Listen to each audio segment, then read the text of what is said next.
இன்றைய நிகழ்ச்சிக்கு நக்கீரனின் முதன்மை சிறப்பு செய்தியாளர் திரு தாமோதரன் பிரகாஷ் அவர்களை வரவேற்கிறோம். வணக்கம் சார். வணக்கம். நக்கீரனின் மூத்த துணை ஆசிரியர் ஐயா தேசு கௌதமன் ஐயா, வணக்கம். இப்போ கொல்கத்தாவில் பார்த்தீங்கன்னா ஒரு பயிற்சி மருத்துவர் அவர் படுகொலை செய்யப்படுகிறார். படுகொலைனாலும் முதல்ல அதை தற்கொலைன்னு தான் சொன்னாங்க. அதுக்கப்புறம் தான் அது ஒரு படுகொலை, அதுவும் பாலியல் வன்முறைக்கு அடுத்து படுகொலை செய்யப்பட்டிருக்கான்னு வருது. இது அந்த விஷயம் பார்த்திங்கன்னா வெஸ்ட் பெங்கால் மட்டும் இல்லாமல் இப்போ நாடு முழுக்கவே மருத்துவர்களின் போராட்டமாகவும் அரசாங்கத்தை கலைக்கணுங்கிற அளவுக்கு பெரிய அளவில் வீரியமாக போராட்டத்தை கொண்டு வராங்க. பிஜேபியும் பின்னிருந்து நடத்துது. அதே இது பார்த்திங்கன்னா இங்கிட்டு கள்ளக்குறிச்சியில் இங்கே ஸ்ரீமதி வழக்கு எடுத்துக்கிட்டோன்னா ஸ்ரீமதி படுகொலை செய்யப்படுகிறார். ஆனால் அதை தற்கொலை அப்படின்ட்டு ஆரம்பத்துலேருந்தே கொண்டு அப்படியே பண்ணிட்டு இருக்கிறாங்க. ஆனால் அந்த சம்பவம் நடந்தப்போ ஒரு பெரிய போராட்டம், மக்கள் எழுச்சி போராட்டம் நடந்துச்சு. அந்த பள்ளிக்கூடமே சூறையாடப்பட்டது.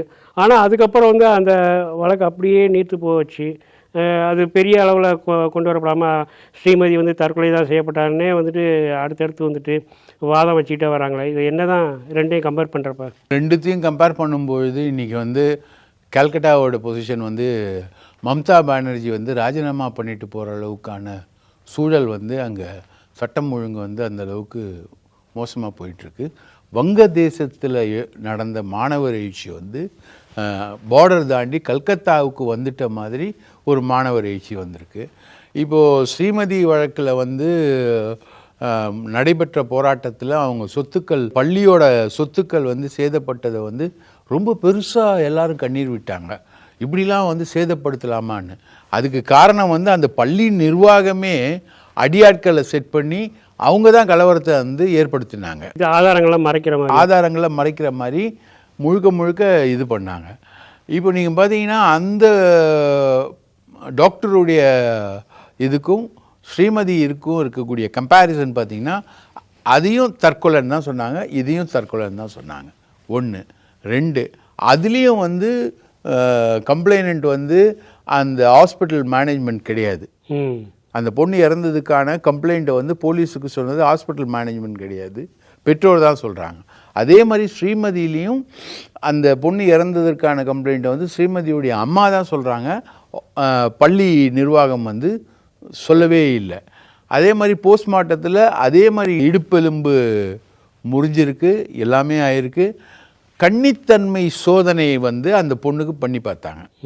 அப்போ தான் எந்த அளவுக்கு விந்துக்கள் அதுக்குள்ளே இருந்தது போச்சுன்றதுலாம் தெரிஞ்சுது. அந்த கன்னித்தன்மை சோதனை ஸ்ரீமதிக்கு பண்ணவே கிடையாது. அது இல்லாமல் ஒரு சாதாரண ஒரு டியூட்டரை வச்சு, போஸ்ட்மார்ட்டம் செய்ய தெரியாத ஒரு டியூட்டரை வச்சு போஸ்ட்மார்ட்டத்தை அந்த பணத்தையே கழுவிட்டாங்க. முழுக்க எல்லா அடையாளங்களும் அழிக்கப்பட்டது. அதுக்கப்புறம் 2 போஸ்ட்மார்ட்டம் பண்ணுறதுக்கு உயர்நீதிமன்றத்தில் சங்கர சுப்பு போராடி அதுக்கான நீதியெல்லாம் பெற்று வந்தார். ஆனாலும் உயர்நீதிமன்றம் சென்னை உயர்நீதிமன்றம் குற்றவாளிகள் தரப்பில் ஒரு மருத்துவரை அங்கே அனுமதிக்கலை. கல்கத்தாவில் பாதிக்கப்பட்டது டாக்டராகவே இருக்கிறதுனால போஸ்ட்மார்ட்டத்தில் அவங்க டாக்டர்ஸே பங்கெடுத்து அதில் இருக்கக்கூடிய உண்மைகளை வெளியில் கொண்டு வரும்பொழுது தான் இவங்க சொன்னது தற்கொலைன்றது பொய்ன்னு வந்துச்சு.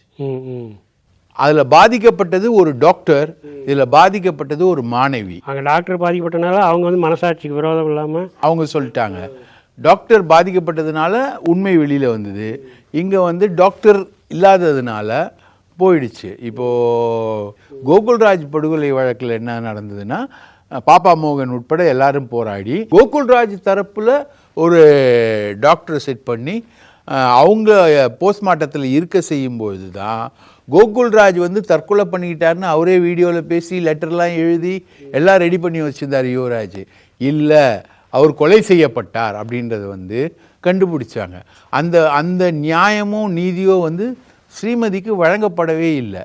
இன்றைக்கும் பார்த்தீங்கன்னா கேஸ் டோட்டலாக இன்றைக்கி வா நாளைக்கு வா நாளைக்கு வா இன்றைக்கி வா அப்படின்னு சொல்கிறாங்களே தவிர இழுத்தடிச்சிட்டே போகிறாங்க. அந்த கேஸை விசாரிச்சுட்டு இருந்த கோமதி அப்படின்ற சிபிசிஐடி ஆஃபீஸரு நம்மளெல்லாம் என்கொயரிலாம் பண்ணாங்க. அந்த சிபிசிஐடி கோமதி ஏடிஎஸ்பியாக இருந்தாங்க. அவங்களுக்கு எஸ்பி ப்ரொமோஷன். ஸோ அப்போ இந்த வழக்கோட நிலவரம் என்ன? ஸ்ரீமதி வழக்கில் இன்றைக்கும் வெளிவராத பல மர்மங்கள் இருக்குது. அதுதான் பாப்பா மோகன் தன்னுடைய வாதங்களை எடுத்து வைக்கிறாரு. அந்த கேள்விகளுக்கு பதில் இல்லை. பதில் இல்லாதனால இழுத்தடிச்சிட்டே போகிறாங்க. அதே மாதிரி கள்ளக்குறிச்சி சாராய சாவு விஷயத்துலேயும் நிறைய கேள்விகள் இருக்குது. ஏற்கனவே மரக்காணம் செங்கல்பட்டில் நடந்த கள்ளச்சாராயத்தோட தொடர்ச்சி தான் வந்து கள்ளக்குறிச்சியில் நடந்ததுன்னு இருக்குது. அதுக்கான பதிலையும் சொல்ல வேண்டியவங்க யார்? கோமதி. இந்த 2 வழக்குகளுமே வந்து மோசமாக நடத்தப்பட்ட ஒரு வழக்குகள். இந்த முதல் வழக்குலேயும் அப்போ டிஜிபியாக இருந்த சைலேந்திர பாபு வந்து இது வந்து பள்ளி நிர்வாகத்துக்கு தப்பு இல்லைன்னு சொல்லிட்டு முதல்ல அவர் சொல்லிடுறாரு. முதல்ல அவர் வந்துட்டு பள்ளி நிர்வாகத்துக்கு ஆதரவாக சொல்லிடுறாரு ஸ்ரீமதி விஷயத்தில். அதுதான் கோமதி கடைசி வரைக்கும் சிபிசிஐடி விசாரணையில் ஃபாலோ பண்ணிட்டு போனாங்க. ஒரு கோடு போட்டு கொடுத்த மாதிரி ஃபாலோ பண்ணணும். அதே மாதிரி கள்ளக்குறிச்சி கள்ளச்சாராய வழக்கும் இன்னைக்கு வரைக்கும் முடியவே இல்லை. ரைட்டுங்களா? அது எப்படி விற்கப்பட்டது, எங்கேருந்து வந்தது, எப்படி போச்சு, எந்த நின்றுச்சு, அதுக்குன்னா ஒரு இன்வெஸ்டிகேஷன் ஏஜென்சியும் கண்டினியூஸ் ஃபாலோ அப்புமே அங்கே இல்லை. விழுப்புரம் சிபிசிஐடி ஸ்ட்ரக்டு. ரைட்டுங்களா? அது கோமதி இடத்துல இன்னொரு அதிகாரியை போடல.